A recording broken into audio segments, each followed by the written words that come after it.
My fiancée said her therapist was helping her heal, but that office closed in 2021. The person billing her insurance? Her ex's cousin. So I filed a complaint, then sent her the case number framed as a goodbye card. My name's Marcus, I'm 33, and until recently, I thought I was 6 months away from marrying the kind of woman I'd never thought I'd find after 30. Tessa was calm where I was impatient, artistic where I was analytical. I'm an electrical engineer, predictable, measured. She worked in interior design, and she had this way of making everything around her feel like it belonged in a coffee table magazine. Our apartment was warm. Our weekends were full of farmers markets and shared playlists. She had a past, like anyone. She'd been through some stuff with a controlling ex, and her parents weren't the warmest. She used to joke that her therapist in college earned her degree off my problems. When we got serious, she told me she'd stepped away from therapy for a while, but she was thinking of going back to better herself before we build a life together. That was back in February. I encouraged it, paid for half the copay when our insurance didn't fully cover it. She said she found someone good, trauma-informed, female-led practice, somewhere across town. She didn't share much else. Said the therapist had a strict boundary policy, and I respected that. Tuesdays and Fridays, she started leaving the house earlier than usual. Her appointments, she told me, were booked just before work hours because evenings were full. Twice a week, she came home late, saying she stayed at a cafe to journal or decompress. Sometimes she'd skip dinner entirely. Sometimes she'd crawl into bed without even saying goodnight. I chalked it up to the work she was doing on herself. Emotional exhaustion, unresolved stuff. I tried not to be selfish, but it didn't feel like healing. It felt like disappearing. One Friday evening in early April, she came in with smudged mascara and shaky hands. I asked if the session had been rough, and she just nodded and locked herself in the bathroom for over an hour. When I tapped on the door, she told me she was processing. The next morning, she was gone before I woke up. No note. I texted her around 10 and got a one-word reply. Therapy. Except, it was Saturday. That night, she came home with a takeout bag and a bottle of wine. She acted normal, like none of the tension from the night before even happened. That was when the doubts began. I started noticing small inconsistencies. The times didn't line up. She'd leave at 6:45 a.m. saying she had an early session across town, but the drive, even in traffic, wouldn't take more than 30 minutes. She wouldn't get to her actual job until 10. I asked her once where the office was, casually, and she said, I always forget the exact street. It's near the old bookstore on Cedar. That bookstore had closed 2 years ago. I remembered because we tried to go there once on a rainy Sunday. I brushed it off. Maybe she just meant the area. Maybe she was being vague on purpose. It wasn't like she owed me full details of her therapy. But the thing is, Tessa was normally meticulous. She remembered the name of every boutique she'd visited once in 2019. She couldn't be forgetting a building she went to twice a week. 3 days later, something finally snapped the thread. A letter arrived in our mailbox. It was from the insurance provider. She normally handled medical stuff, but it was addressed to both of us, since we were under the same plan. It looked like an explanation of benefits, nothing strange at first. I wasn't snooping. I opened it because it was addressed to us jointly. It listed recurring claims from a provider ID for mental health sessions. Every Tuesday and Friday for the past 6 weeks. The provider name was Clear Horizons Counseling Center. That rang a bell. I sat down with my laptop and searched the name. The first result was a Yelp page with the words, permanently closed, next to the name. A comment underneath confirmed it. Used to be great until they shut down back in 2021. Building's been sold. It's a laundromat now. I clicked on the address and pulled up a street view. It was a laundromat. Big orange sign out front. Machines stacked in the windows. That's where she was going for therapy. I didn't call her. I didn't confront her that evening, even though every cell in my body told me to. Instead, I took a photo of the insurance bill.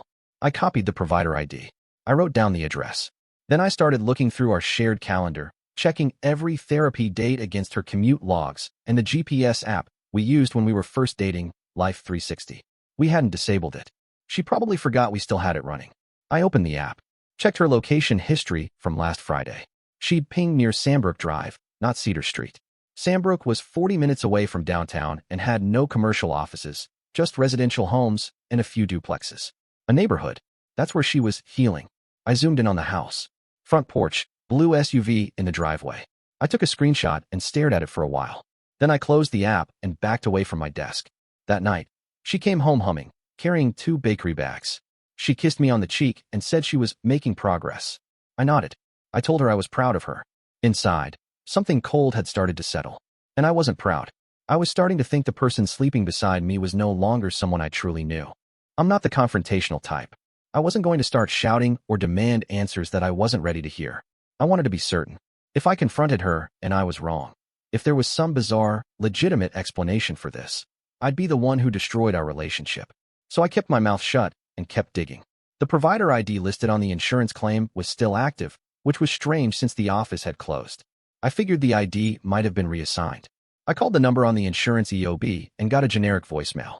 You've reached Devin Blake, licensed counseling services. Please leave your name and appointment inquiry. I'll return your call as soon as possible. The name meant nothing at first, but then, buried deep in my memory, I remembered it from a college party Tessa had shown me photos of once. Devin was in the background of a group picture. The caption was something like, "Game night at Jake's." Jake, that was her ex, the one she didn't talk much about. I went to Facebook and found Tessa's old albums. Sure enough, Devin Blake had been tagged a few times, same face as the insurance ID I'd just traced. A few comments between them too. Always the best host, and thanks for letting me crash. So not only was Tessa not going to therapy at a closed clinic, she was seeing her ex's cousin, who somehow had a functioning billing license tied to a residential home in a completely different neighborhood. My next call was to a friend of mine, Lena, who worked in healthcare admin. I asked her to run the provider ID through the database she used for credentialing. She hesitated at first, but then agreed when I said it was a personal matter. She called me back 2 hours later. "You're not going to like this," she said. Devin had a current National Provider Identifier, NPI, but his listed work address was different from what showed up in the insurance claims. He was registered under a private LLC that had no public office location. Technically legal, but unusual. What's worse, the service code being billed was out-of-network mental health counseling, which meant less oversight. Could he be faking sessions? I asked. Absolutely, she said, especially if he's not keeping clinical records. And if the patient's in on it, it's fraud. I thanked her and hung up. Then I opened my browser again. Back to the location history on Life 360. Back to the pings. Each therapy day followed the same pattern. She left early, lingered near a specific address for about 90 minutes, and then either drove directly to her office or stopped at a coffee shop along the way. I copied the address and pulled it up on Zillow. 3-bedroom bungalow. Owned by a Devin Blake. Mortgage active. So she was going there. Not to a therapist. Not to an office. Not to a clinic. I stared at the screen for a long time. This wasn't just emotional distance anymore. This was betrayal layered under the veneer of self-care. That weekend, I pretended to sleep in. Tessa left early Saturday morning, said she was going to an emergency reschedule since her Friday session got moved. I told her to take her time. She kissed my forehead and said she was grateful I was being so patient. As soon as the door closed, I waited 10 minutes, then opened Life 360. Her location pinged about 40 minutes later, right on the same quiet Sandburg Street. I got dressed, grabbed my keys, and drove the opposite direction. I needed to think. I drove to a park on the edge of town and walked the perimeter trail until my calves burned. I wasn't even planning my next step yet. I was still trying to absorb the gap between who I thought she was and who she apparently chose to be when I wasn't watching. She wasn't just lying to me. She was having her therapy sessions in someone's house. Someone who shared blood with her ex-boyfriend. And she let me foot half the bill. That night, she came home humming again. She'd bought fresh-cut flowers. Said they were on sale. She arranged them in a vase and told me how good she felt. That she was learning to love herself. That her therapist had encouraged her to trust her instincts more. She even made pasta. Open wine. It would have looked like a Hallmark scene to anyone watching. I asked how her session went. She smiled and said, "She's helping me find closure." She. I repeated. "Yeah," she said too quickly. "I mean, it's more like a team. They do collaborative sessions. Sometimes we switch. Is that allowed?" I asked casually. "Of course," she said, but there was hesitation in her voice. "You're allowed to see different people, especially if they're licensed." I nodded. She poured another glass of wine. I stared at her hand as she lifted it. This was the same hand that had touched my back while we watched movies, poured my coffee, smoothed out my tie on the mornings I had client calls. And yet somehow, it was also the hand that signed those therapy forms, passed off lies as facts, and left the house every week under the pretense of healing while meeting someone who, best case scenario, was helping her scam the insurance company. Worst case, it was a full-blown affair dressed in clinical language. That night, I lay beside her and listened to the sound of her breathing. Slow, steady, almost peaceful. It made me sick. I pulled out my phone and opened my notes app. I listed everything I had so far. Address history, provider ID trace, Yelp closure date, insurance billing trail, GPS pings, NPI registration, connection to X. It wasn't just suspicion anymore. It was a case file. All I had left to do was figure out what to do with it. I took Sunday to organize everything. Not just emotionally, I mean literally. Every receipt, every GPS screenshot, every insurance form. I laid it all out on the dining table like I was prepping for a trial. It felt surgical, cold, like I was reviewing someone else's case, not my own relationship. The more I went through it, the more disturbing it became. I found 6 weeks' worth of claims, everyone billed under a fraudulent provider code, listing services never rendered at an office that didn't exist anymore. I called the old clinic under the guise of a potential patient. The number forwarded to a general line that said the business had shut down in 2021. I checked the state licensing board. Devin Blake still held a counselor's license, but there were no current public affiliations. Just the LLC. No website. No real credentials listed online. He was operating under the radar, and Tessa was helping him do it. Whether it was for free sessions, personal reasons, or something more physical, I no longer cared. I reached out to our insurance provider's fraud hotline. I didn't give my name, just laid out what I had, asked if it warranted an official complaint. The woman on the phone sounded tired, but alert. Yes, she said. If that provider is billing out-of-network services under a false office location, it's a major violation, especially if the services aren't being documented properly. She emailed me the link to file a formal complaint.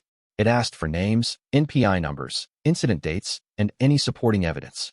I gave them everything. It wasn't revenge. Not yet. It was self-preservation.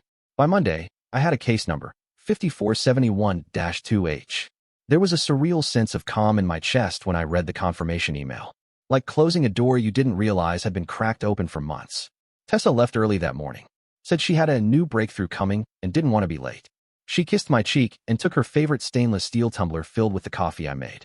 Same one she always brought to therapy. I stared at the door for a full minute after she shut it. Then I picked up the wooden picture frame I'd been holding onto for weeks. One we'd bought during a weekend trip to Portland. White lacquer, glass front, space for a 4x6. I took out the sample photo and replaced it with a trimmed sheet of paper, the printed email from the fraud department, with the case number bolded at the top. It was quiet, unemotional, bureaucratic, but in context, it was a bomb. That night, I made her favorite dinner. Just like she used to make for me when we were first dating, spaghetti with garlic oil and roasted mushrooms. I opened a bottle of wine, lit the candles, set the table. She walked in around 8, flushed from the evening. You didn't have to cook, she said, smiling as she shrugged off her jacket. I wanted to, I told her. It's been a weird couple of weeks. I figured we could have one good evening. She softened at that, sat down, took the wine, said the session was transformative. I asked if she was still seeing the same person or if the rotation had shifted again. She said, without blinking, still the same. We've built a lot of trust. I nodded, taking mental note.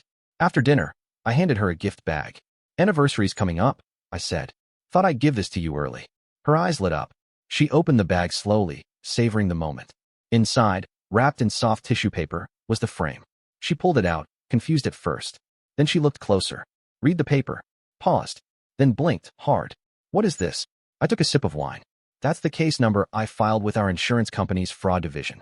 You've been billing therapy sessions through your ex's cousin, who's not registered at a real office, who's been charging for services he's not licensed to perform. She didn't speak. Her mouth opened slightly, then shut again. I went on. They'll be contacting both of you. They already verified the false billing. The house on Sandbrook Drive? It's registered to Devin. The clinic you've been going to hasn't existed in over 2 years. Her hands were shaking now. You went through my insurance? No. I went through our insurance. The one I pay half of. The one that's now tied to an active fraud investigation. She reached across the table. Marcus, I stood up. Don't. She looked like she wanted to cry, or scream, or deny it. But I wasn't playing that game anymore. There's a box in the hall, I said. Your clothes, your books, your old college photos. I had them packed. It's already been shipped. Where? Sandbrook. She looked like I'd slapped her. You're serious? Yes. This is the last time you'll see me. You can explain to your cousin how he got caught. Maybe he'll thank you for the referral. Maybe not. Her voice dropped into something between panic and pleading. You don't understand. It wasn't like that. I wasn't cheating. You were lying. Repeatedly. About where you were. About who you were with. About why you needed space. I needed help. Then get it legally. Through someone who isn't faking clinic records and scamming an insurance company. She stood there, frozen. She wasn't crying.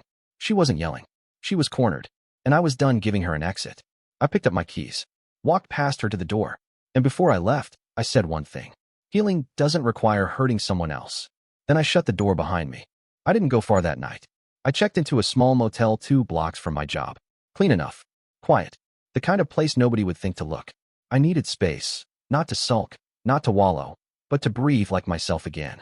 To let the noise of the last few months settle into something I could actually think through. The motel TV flickered on mute. My phone buzzed on the nightstand. 3 missed calls. Then 7. Then 1 voicemail. I didn't listen to it. Not yet. I wasn't ready to hear whatever version of the truth she'd try to sell me now. If she even bothered to try. Instead, I stared at the small frame I had made for her. The one I'd left on the table like a clean final signature. There was something disturbingly satisfying about how simple it had been. No raised voices. No accusations thrown like knives. No need for a messy blow-up. Just facts. A printed case number. A shipping label. And the unmistakable silence that follows when someone realizes they no longer hold the last word.